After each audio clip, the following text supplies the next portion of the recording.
뜨거워진 정치권 이슈들을 다뤄봅니다. 월요일에 코너 정치 토크 강성 토론. 오랜만에 긴 일정 마치고 돌아오셨어요. 더불어민주당 강훈식 의원 어서 오십시오. 네, 안녕하세요. 강훈식입니다. 일들은 잘 치르셨어요? 네, 지난주 같은 경우에는 저희가 분양가 상한제 당정협의가 있어가지고요. 아침 8시에 있었습니다. 그래서 불가피하게 방송에 나오지 못했습니다. 금태섭 의원이 하루 도와주셨고, 네. 이재정 의원이 하루 도와주셨어요. 네. 금성 토론, 이성 토론. 네. 어떤 게 더 좋으셨어요? 다 잘하시던데요, 저보다 그래서. 강성 토론보다 나았습니까? 네, 그럼 다 나으셨습니다. 예, 오랜만에 강훈식 의원 돌아오셨고, 자유한국당 성일종 의원 오늘도 나오셨습니다. 어서 오십시오. 안녕하십니까. 예. 세계에서 해변이 가장 아름다운 태안과 서산 출신 성일종 의원입니다. 그 인사말은 8월까지라고 하셨죠? 그렇습니다. 저희 지역에 많은 분들이 좀 오셨으면 좋기 때문에 제가 이 휴가 시즌에 맞춰서 그래요. 저희 해변을 좀 알리기 위해서 제가 드리는 말씀입니다. 잘하셨습니다. 네. 자, 이렇게 두 분과 함께 오늘도 강성 토론 이어가는데 주말 사이 최대 이슈는 제가 앞서도 말씀드린 것처럼 조국 후보자였습니다. 조국 법무부 장관 후보자. 청문회 날짜 아직 안 잡힌 거잖아요. 네, 아직 안 잡혔습니다. 일정 합의가 왜 이렇게 어려운 거죠? 강 의원님, 왜 이렇게 어려운 거죠? 저희는 빨리 잡았으면 좋겠습니다. 오늘 이야기를 많이 하겠습니다만, 일단 야당에서 많은 의혹 제기를 하고 있고, 그러면은 빨리 청문회를 열어서 국민 앞에 후보자가 본인이 직접 나와서 밝히겠다고 여러 차례 이야기했으니까요. 일단 법적으로는 인사청문회 요청서가 송부되고 15일 안에 청문회를 열게 돼 있으니까요. 법적 마지노선은 이달 말일이 될 텐데요. 31일 될 텐데 그거를 넘기는 법도 여러 번 있었다라고 이제 나경원 대표가 이야기하시거든요. 근데 그게 중요한 게 아니라 많은 의혹을 제기하는 만큼 빨리 열어서 본인의 소명을 확실하게 들어보고 국민의 평가를 받는 것이 순리다. 저는 이렇게 생각이 듭니다. 지금 빨리 여는 거는 동의를 하고요. 지금 현재 여러 의혹이 쏟아져 내리고 있잖아요. 국민적 관심이 너무 큽니다. 그러면 본인이 이거를 해명을 해줘야 돼요. 그러면서 이게 청문회에 나가야지 이 많은 의혹을 그 짧은 시간 동안에 여야가 공방을 하고 여당이 보호하려고 하기 때문에 그 안에서는 안 됩니다. 이 짧은 시간 단에. 지금 조금 더 시간을 갖자라고 하시는 이유는 그러니까 준비할 기간을 좀 더 확보해야 된다 이런 지금 의미인가요? 야당이 문제 제기를 하고 있잖아요. 여러 가지 부동산 거래라든가 여러 가지 탈세 문제 이런 것들이 있는데 그것들을 본인이 해명을 하게 되면은 그거에 대해서 정리를 하게 되면 청문회 기간을 당길 수 있는 것이죠. 그걸 지금 안 하고 있습니다. 해명을 먼저 해야 청문회가 열린다? 의혹 제기했잖아요. 그러면 그거에 대해서는 본인이 어느 정도 해명을 해놔야 됩니다. 그래서 그것들이 어느 정도 이런 안에 대해서 해소가 되면 될수록 청문회 기간은 짧아질 수가 있습니다. 이거는 사실은 룰은 아닌 거죠. 그러니까 정확하게는 인사청문회를 무용하다게 말씀하시는 건데 인사청문회를 하는 취지가 뭡니까? 국민의 대의기관인 국회에 와서 후보자가 직접 본인의 소신을 밝히게 하는 것인데 먼저 빨리 언론에다 이야기를 해라 본인의 입장을 이런 식으로 이야기하는 것은 정도도 아닐 뿐더러 룰도 아니라고 봅니다. 여하튼 그것이 지금 양쪽의 의견이 엇갈리면서 일정이 안 잡히고 있다는 거 그거 일단 말씀을 먼저 드리고 자 그럼 도대체 뭐가 지금 쟁점인가 그거 한번 짚어보겠습니다. 가장 먼저 논란이 됐던 건 산호맹 남한 사회주의 노동자 동맹에서 활동한 그 이력 경력 때문에 법무부 장관으로 적합치 않다라는 게 지금 한국당 주장이신 거죠, 성 의원님? 예, 그렇습니다. 6개월간 수감된 바가 있습니다만 나중에 이제 산호맹 활동은 민주화 운동으로 이명박 정권에서 인정을 관련자들이 인정을 받았고, 이 정도면 안 되겠습니까? 어떻게 생각하세요? 지금 상당히 오해한 부분이 있어요. 6개월 복역한 거 맞고요. 산호맹에는 가입을 안 했지만 그 싱크탱크 민주당으로 보면 민주당이 있고 민주연구원이 있잖아요. 그런 민주연구원 같은 데가 바로 강령연구실장을 했어요. 사과원이라고 하는 곳에서. 그래서 이 당시에 이분이 있었을 때 뭐라고 그랬느냐. 자본주의라는 거대한 괴물을 불살라버리자라고 하는 정도로 또 이 산호맹이라고 하는 것은 뭐냐면 무장봉기를 통해서 노동자의 무장봉기를 통해 가지고 이 나라를 전복하자 이런 이념을 가지고 시작한 거잖아요. 그래서 이 상당히 국가를 완전히 뒤덮어버리려고 하는 세력들의 이 집합체였습니다. 그래서 이런 곳에 연구실장을 강령연구부장을 했던 것들이지요. 그리고 지금 이명박 정부에서 민주화 운동으로 되지 않았느냐 이 말씀을 하셨어요. 이명박 정부가 출범한 것은 2008년도 2월 25일입니다. 예. 이 연구 민주화 운동으로 인정을 받았던 게 그 해에 12월인가로 알고 있는데 어허. 이명박 정부의 초기입니다. 그리고 이 당시에 민주화 운동했던 사람들에 대해서 이 시스템이 만들어졌고 이 위원들을 위촉한 것은 다 노무현 정부 때에 위촉한 위원들이었고요. 아, 발표만 MB 때 된 것뿐이다. 그렇습니다. 그리고 그 당시 위원장이 하경철 위원장도 예.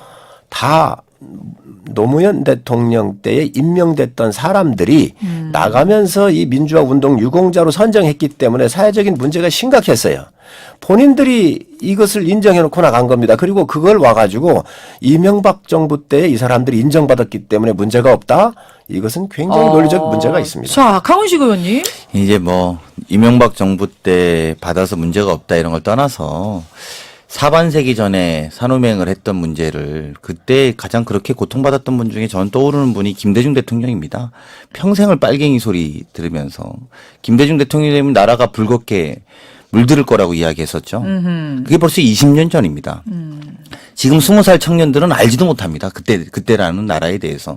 근데 그거보다도 한참 전의 일을 지금에 와서 또 꺼내는 제1야당 대표의 인식에 대해서 전 굉장히 좀 부끄럽다 이렇게 생각이 좀 들고요. 제1야당 대표답게 좀 저는 후보자에 대해서 검증하고 이런 것에 대해서 누가 뭐라고 할 수 있겠습니까? 그런데 사반세기 전 이야기의 활동을 가지고 또 그때 당시에 김대중 대통령을 빨갱이라고 했던 그런 사람들의 시각을 가지고 이야기하는 건 옳지 않다 이렇게 생각이 들고요. 이명박 정부가 됐던 어느 정부가 됐던 간에 민주화 운동으로 대한민국 정부가 인정한 겁니다. 그리고 그런 부분에 대해서 우리가 또 정치적 지도자들이라는 사람들이 좀 더 조심스러워할 필요가 있을 거라고 보고요. 이런 쟁점 자체가 이제 좀 끝날 때가 안 됐습니까? 대한민국에서 이제 좀 빨갱이다. 뭐 예를 들면 이런 식의 논리로는 좀 그만해야 될 거라고 보고요. 색깔론이라고 보시는 거군요. 그러니까 저는 이 공격을. 그렇게 봅니다. 자, 예. 성 의원님.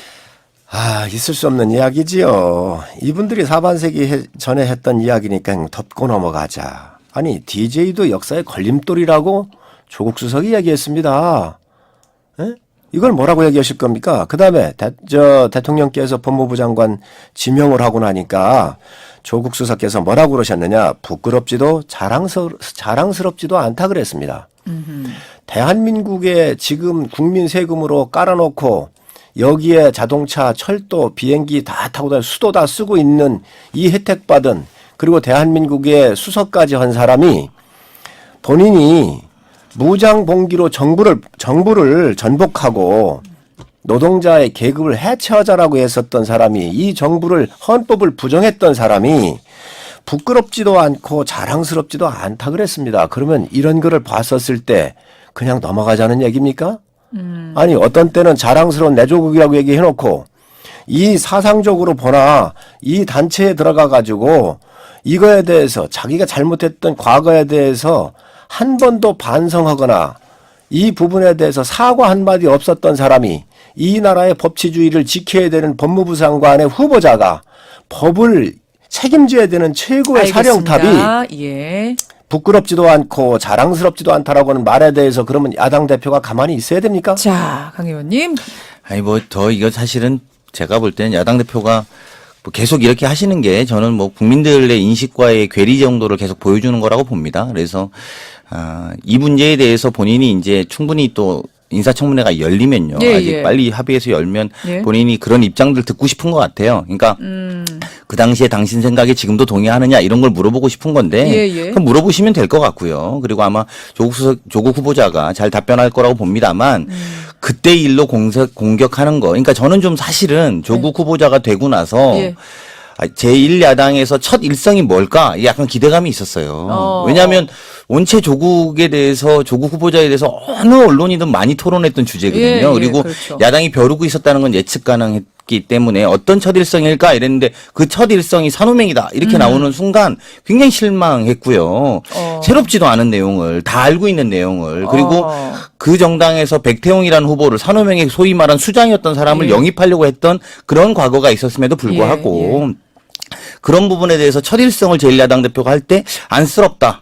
이것밖에 없느냐 이런 생각이 들었습니다. 자, 요 이야기로 하다가 끝날 수는 없으니까 양쪽의 의견을 제가 알겠고 요건 이제 청문회에서 아마 분명히 나올 주제이기 때문에 정리 하나만 좀 잠깐 하겠습니다. 정말 짧게 하셔야 돼요. 그렇습니다. 다른 거 할 얘기가 시간이 백태웅을 없습니다. 영입하기로 했었다. 이런 가짜 뉴스입니다. 제가 당시에 사무총장했던 권영세 전 의원하고 어제 저녁에 통화를 했고요. 그러셨어요. 또 공심위에 들어가 있었던 정종석 의원하고도 통화를 해봤습니다.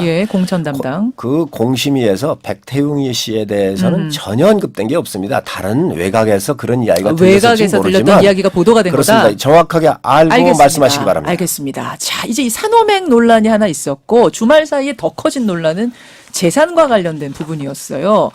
성 의원님, 뭐 지금 사모펀드 논란도 있고 또 채무에 관련된 부친 채무에 관련된 부분도 있고 여러 가지 의혹들 중에 제일 문제 삼는 부분은 어떤 겁니까? 모든 게 다 심각하지요. 어느 경중을 따질 수가 없습니다. 모든 게 다 위법이고 이게 정말 탈법이고 그렇기 때문에 국민들께서 지금 엄청 실망하고 계신 거 아닌가요? 제일 문제 삼는 것부터 시작해보죠. 얘기를 좀. 저는 이 학교를 통해서 가족 전체가 함께 부패의 고리로 연결되어 있는 이 학원과 또 이 채권을 양도했었던 이런 부분들은 있을 수 없는 일이라고 생각을 합니다. 웅동학원이라는 곳을 조국 후보자의 아버지가 운영하셨었고 동시에 고려종합건설이라는 곳을 같이 운영하셨고 그다음에 조국 후보자의 동생이 또 여기도 시티개발, 고려 시티개발이라는 곳 회사를 운영하는 요 세 가지를 둘러싼 어떤 연결고리 말씀하시는 거예요? 네 가지가 더 있죠. 코바 C&D라고는 신규 법인을 설립을 해가지고 기보에서 갚아야 될 돈을 청구권에 대해서 면탈하기 위해서 코바 C&D라는 데를 또 본인과 본인 부인 조국 수석의 동생과 조국 이원환 전처의 이름으로 되어 있는 코바 C&D라고 하는 신규 법인을 만들어 가지고 이 고려 시티 개발이라고 하는 이 곳으로부터 융동학원으로부터 받아야 될 공사 대금에서 이쪽으로 채권을 양도하잖아요. 자, 이거 조금 아주 쉽게 청취자들이 지금 알아들을 수 있게 핵심이 뭔지 얘기해 주세요. 문제를 뭐라고 보시는 겁니까? 자, 웅동학원이라는 데가 있어요. 학교법인이죠. 여기는 조국 수석의 부친께서 이사장을 하셨습니다. 돌아가셨습니다만. 그렇습니다.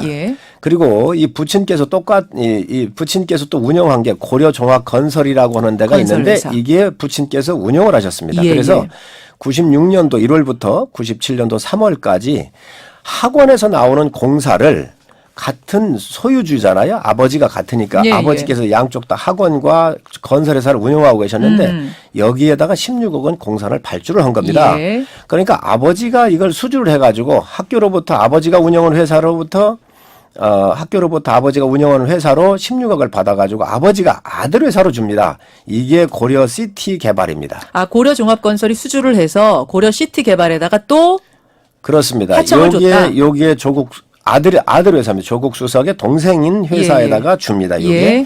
그런데 이게 IMF 때 97년도에 이 고려 종합개발과 고려 시티 개발 다 부도가 나요. 두 회사가 다. 그렇습니다. 부도가 났고 이 고려종합건설이라고 하는 것은 아버지가 운영을 하셨는데 16억을 공사를 받아오면서 기보로부터 이 보증을 받아가지고 차입을 합니다. 그렇죠. 그리고 IMF가 나니까 이게 이제 돈을 받을 수 없는 상황이 된 거예요. 그러니까 고려 시티 개발인 이 동생이 운영하던 이 회사에서 2006년도에 코바 C&D라고는 신규의 법인을 만듭니다. 그래서 이 고려 시티 개발이 갖고 있었던 채권을 이쪽에다 양도를 하는 것이죠. 자, 그런데 이거 양도하면 안 됩니다. 왜냐? 고려 시티 개발은 고려 종합건설로부터 돈을 받아야 되고 고려 종합건설은 학교로부터 돈을 받아야 돼요. 그러면 이 돈을 받으면 이 기보가 와가지고 돈 청구권을 걸려 있잖아요. 이 돈을 회피하기 위해서 안 갚기 위해서 이 시티 개발에서 코바 C&D라고 하는 회사로 신규 법인 이게 전처 이름과 동생의 이름으로 만들어 가지고 여기다 채권을 양도한 겁니다. 그렇게 하고 난 다음에 코바 C&D가 학원으로 소송을 합니다. 돈을 내주라, 원리금을 내주라. 이게 약 한 40억 정도가 돼요. 그런데 학교에서 변론을 안 합니다. 아예 대응을 안 합니다. 그래서 진 겁니다. 당시에 이 웅동학원의 이사는 조국 이사였습니다. 자, 조국 이사가 몸담고 있었던 웅동학원에서 돈을 받아야 되는데 아니군요. 져준 건설회사가 거죠. 돈을 받아야 하는데 웅동학원이 아무 대응도 안 하고 그냥 져줬다. 그렇습니다. 그렇습니다. 그렇게 하고 또 이게 2006년의 일이에요. 그런데 10년이 지나잖아요. 그러면 예. 채권이 이제 청구권이 사라지는 거예요. 그러니까 2017년도에 다시 동생 전 부인이 웅동학원으로 다시 소송을 다시 10년을 시효를 연장하기 위해서 또다시 요청을 하는데 이때도 또 응대를 안 해가지고 변론을 안 해서 또 패하게 되는 이런 사건입니다. 그래서 이거는 전체적으로 모든 가족이 함께 일어나가지고 학교로부터 돈은 받고 예. 빌렸던 기부로부터의 돈은 안 갚기 위한 이러한 상당히 중대한 문제가 있다. 도덕적으로 법률적으로. 그 상황에서 위장 이혼이라고 지금 주장하시는 부분은 갚지 않기 위해서 책임 면하기 위해서 이혼하고 계속 같이 살았다 이렇게 알고 계시는 거예요? 그렇습니다. 생각하고 계시는 그렇습니다. 거예요? 그게 다 연결되는데 또 이 위장 이혼 부분도 좀 설명을 드려야 될 것 같은데. 좀 쉽게 짧게. 그렇습니다. 예. 2014년도에 예. 부산에 있는 선경 아파트를 조국 수석의 부인께서 이 부분을 아파트를 소유하고 있습니다. 예. 그런데 이거를 제3자한테 전세를 줘요. 2억 7천에. 그런데 이 제3자로부터 받던 2억 7천 현금이 왔잖아요. 예. 그런데 이 2억 7천을 가지고 같은 날 우성빌라를 매입을 합니다. 그럼 조국 수석 부인이 전세를 주고 이 자금 가지고 조국 수석 부인 이름으로 우성빌라라는 것을 대금을 지급을 해야지요. 그런데 대금은 조국 수석 부인이 대금은 지급을 하고 이 이름은 누구 거냐? 이혼한 동생의 전처 이름으로 해놓은 겁니다. 이게. 예. 자, 그렇게 하고 이 조국 수석의 이혼한 남동생과 어머니가 이 우성빌라로 전입신고를 하는 것이지요. 알겠습니다. 자, 그러면 여기에 문제가 있습니다. 2억 7천에 대해서 소유주가 조국 수석의 부인인데 전처, 동생의 전처한테 이름으로 우성빌라를 샀잖아요. 그럼 예. 2억 7천에 대해서 증여세를 또 안 낸 겁니다. 그리고 부동산 실명거래법이 위반이 돼요. 그 다음에 2017년도에 와가지고 이 2014년에 있었던 이 부산 선경아파트 이 아파트를 이 전세를 줬었잖아요. 예. 이 아파트를 또다시 동생의 전처, 이혼한 전처의 이름으로 이걸 또 이 사람한테 또 매각을 하는 그러니까 겁니다. 수사 그 상황들 거래 상황들을 봤을 때 이혼한 부부라고 절대 볼 수가 없다. 따라서 이건 위장 이혼이고 그럼 왜 위장 이혼을 했느냐? 갚아야 될 돈들 거기서부터 책임을 회피하기 위해서 이 위장 이혼을 한 것이다. 이렇게 정리가 되는 거죠? 그렇습니다. 그래서 기부에서 또 차압이 그런 들어오거나 이런 걸 의혹입니다. 회피하기 위해서 회피하기 또 위해서. 학교 법인으로부터 돈을 받아내기 위해서 예. 이런 것들이 다 위장 이용을 해놨고 실질적으로 그런 위장 이혼을 하면서 예. 어떤 문제가 생기느냐 증여세도 안 낸 문제, 부동산 실명 문제 여러 가지 문제가 나온다는 것이죠. 자, 지금 뭐 성일종 의원이 좀 길게 말씀을 하셨는데 오늘은 좀 어쩔 수가 없는 것이 한국당에서 문제 제기한 부분을 들어야 답변이 되기 때문에 조금 길어졌다는 거 양해 부탁드리고요. 강 의원님 어떻게 생각하세요? 7분 20초 정도. 의혹 제기만 7분 20초 하셨으면 사실 이거 말고도 지금 한국당에서 얘기하는 건 더 답변도 많은데 7분 20초 하는 거죠. 하십시오. 네. 예. 그럼 저도 차분차분하게 말씀드리겠습니다. 그러십시오. 이게 되게 복잡하게 말씀하셨는데요. 일단 무조건 빨리 청문회 열어갖고 이 문제 정리해야 된다고 저는 생각하고요. 그리고 후보자가 아마 할 말이 충분히 있을 거라고 봅니다. 간단하게 말하면 이렇습니다. 원래 웅동학원이라고 하는 집안 아버님이 운영하셨던 학교가 있는데 예. 그 중학교가 너무 건물이 오래돼서 건물을 이전해야 되는 상황이었습니다. 근데 건물을 이전하는 과정에서 학교가 사실상 부도가 그러니까 IMF가 와서 예. 그걸 이전하려고 했던 회사는 고려종합개발이었습니다. 근데 여기가 사실상 부도가 나게 되는 거죠. 그러니까 그렇게 되면 어떻게 됩니까? 학교를 짓다 말아야 되는 상황이 생기는 겁니다. 예. 그러면 아이들이 갈 데가 없어지니 그걸 아들 명의의 건설회사한테 소위 말하는 하청을 주게 되는 거죠. 예. 그래서 그걸 완공시킵니다. 그리고 완공시키고 나서 이제 그럼 채무를 받아야 될 거 아닙니까? 예. 근데 그 채무 관계에 있어서 채무를 받는다 한들 사립학교법에 주인이 바뀔 수 없습니다. 그러니까 이 문제에 대해서 소송에 응대하지 않았던 상황을 이렇게 구체적인 사실에 대해서 이제 의원님이 말씀을 하셨고요. 이 부분은 제가 볼 때 청문회를 열어서 밝히면 명백하게 밝혀질 거라고 봅니다. 두 번째, 제가 간단하게만 말씀드리고 나머지 시간을 다른 데 좀 할애하려고 합니다. 예. 두 번째는 이것과 관련해서 어쨌든 이제 동생과 동생 부인 이야기 나오고 뭐 위장 이혼 이야기까지 아까 하셨잖아요. 예. 제가 알기로는 그 아이가 좀 몸이 안 좋은 걸로 알고 있습니다. 10살 정도 된 아이인데 그래서 이제 부모가 이혼한 걸 몰라요, 아기가. 예. 근데 이 과정 속에 그러니까 이제 정기적으로 가끔씩 만났겠죠. 아이 때문에 만난 아이 것이다. 때문에 만났겠죠. 그러니까 위장 이혼 아니다 이 말씀이세요? 아니죠. 실제로도 근데 이상한 경제적으로도 것이 경제적으로도 어려운 문제가 발생이 됐고 그래서 그 문제에 대해서 이제 제가 볼 때 이거를 제가 적극적으로 말하는 부분은 일정 정도 한계가 있기 때문에 청문회를 조속하게 열자고 제가 지속적으로 이야기를 드는 거 아까도 다행히 우리 성우님께서도 청문회를 빨리 여는 거는 동의한다라고 말씀을 하셔서 전 이런 가족의 문제도 그 자리에서 좀 밝혔으면 좋겠어요. 그 이혼한 전처 명의로 된 집에 지금 시어머니가 그러니까 전 시어머니가 살고 계시는 게 좀 이상해요. 네. 남편도 같이 살고 그러니까 있습니다. 그 문제에 대해서도 저는 상식적으로는 가정의 문제, 제가 더 디테일하게 말이 좀 그렇습니다. 근데 이제 아까 얼핏 그 아이의 이야기라든지 이런 게 잠깐 드렸는데요. 그런 걸 직접 열어서 좀 물어보세요. 그리고 제가 알기로는 사연이 있어요? 되게 민구합니다. 아마 야당이 되게 민망할 겁니다. 그러니까 가정사가 있다. 그런 문제에 대해서 그리고 후보자를 검증하는 거지 후보자 전체의 조카까지 검증까지 이렇게 올려서 이야기하는 것도 저는 오죽하면 이렇게 할까 싶긴 합니다. 꼭 반대해야 된다라는 입장에서는 정말 맞고 싶구나 조국이 법무장관이 되는 것은 어떤 수단과 방법을 가리지 않고 맞겠다는 것 외에는 저는 동의할 수가 없고요.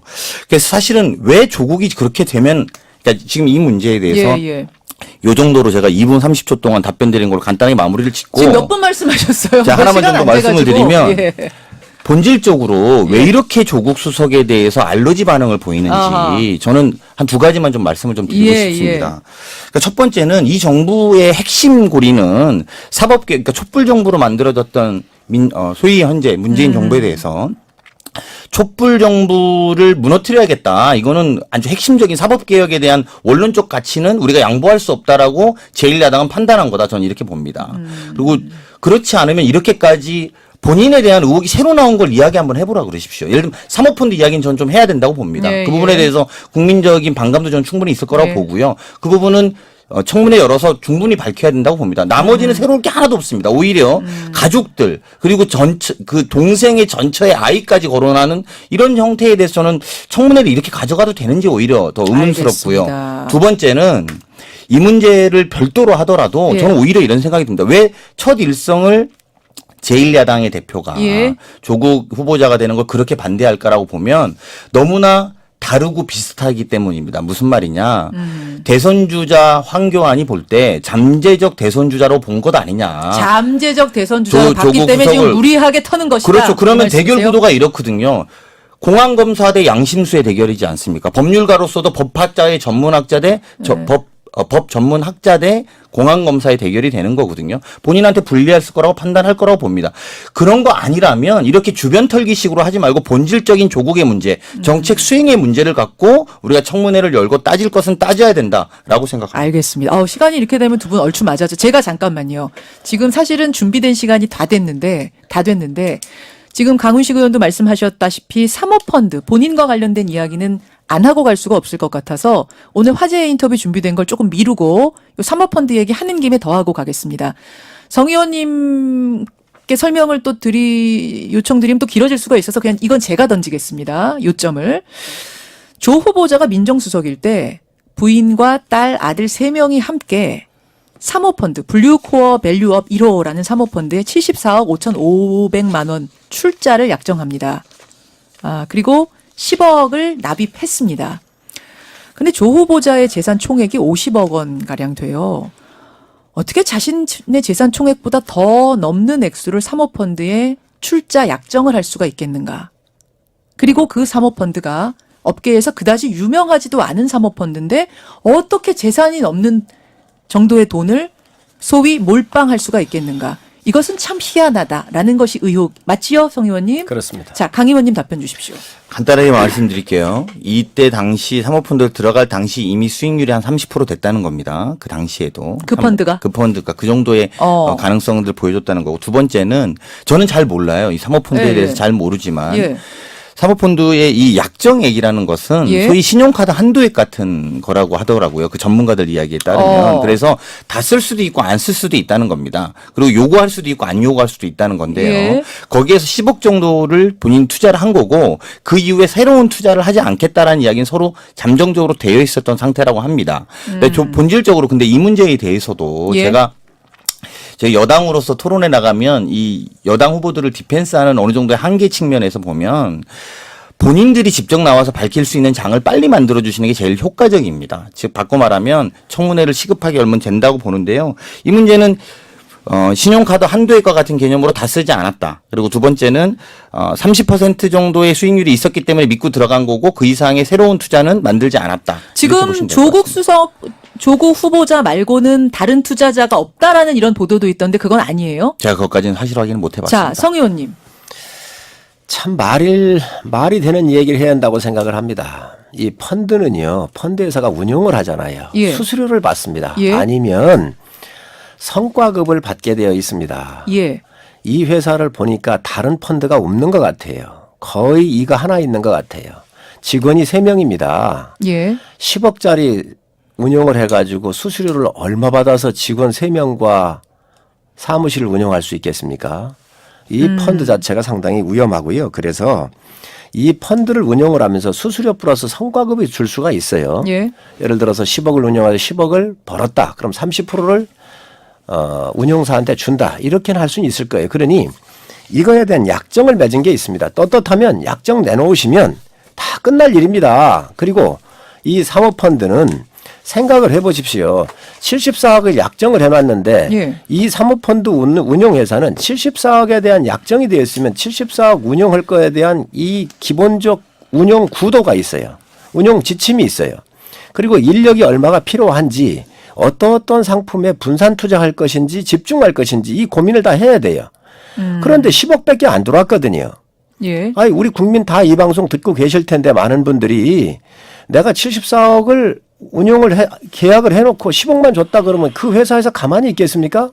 이러한 의혹이 엄청나게 많이 있는 겁니다. 그리고 또 이 사모펀드 운용을 하는데 이게 정부로부터 받는 수익 계약을 하는 회사라는 거예요. 예. 자, 그런데 이 후보자가 지금 어디 있었습니까? 청와대 민정수석이었습니다. 예. 막강한 권력이 있었습니다. 그러니 이 권력을 이용을 해서 이 수익률을 높이려고 하는 건 아닌지 정부는 준 건 아닌지 국민들이 지금 굉장히 궁금해하고 있습니다. 이해관계 충돌의 문제가 발생하는 건 제가 아닌지에 말씀을 대한 부분인 것 잠깐만 같아요. 드릴게요. 강 의원님. 이게 마치 우리가 불법 행위한 것처럼 지금 자꾸 이야기하는데 이게 공직자가 펀드에다 맡길 수 있게 돼 있어요. 투자는 안 되게 돼 합법입니다. 있습니다. 근데 이렇게 되면 아마 국회의원들도 전부 다 사모펀드 넣은 사람들 다 따져봐야 될 겁니다. 이게 근거가 장관 후보자는 되고 국회의원 안 된다고 이야기할 수 있겠습니까? 그러니까 이렇게 되면 전 국회의원 300명 대상으로 사모펀드에 넣은 사람들을 다시 불법화해야 될 겁니다. 무슨 말이냐? 예. 우리가 아예 불법으로 펀드에도 하지 말아라고 법을 만들었으면 됐을 일을 예. 지금 와서 그 사모펀드든 펀드든 괜찮아 라고 해서 합법적으로 투자한 사람에 대해서 네가 왜 이렇게 수익률이 많이 났어? 예. 그러니까 너는 문제가 있을 거야. 정부가 있을 거야. 라는 식의 요구를 할 거라면 아예 국회에서 빨리 이번 기회에도 사모펀드에도 하면 안 된다. 공직자는 이렇게 바꾸든지 아니면 이거 조국 수석 후보자 끝나고 나면 전부 다 아마 국회의원들 거 사모펀드 들어가 있는 거 밝힐 수밖에 없는 상황에 직면할 거라고 저는 생각합니다. 자, 강 의원이 이건 분명히 좀 해야 되겠습니다. 뭐냐면 예.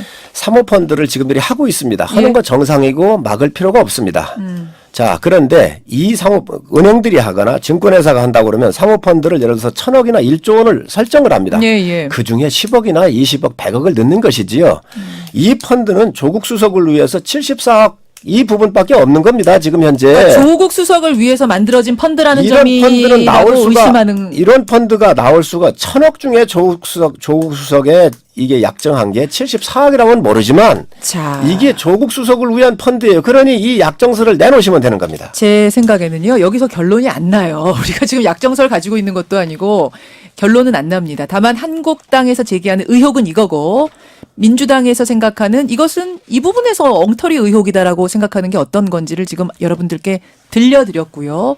이제 빨리 청문회 일정이 잡혀서 아까 강 의원님 말씀대로 당사자가 본인이 해명할 수 있는 상황이 좀 만들어져야 될 것 같다.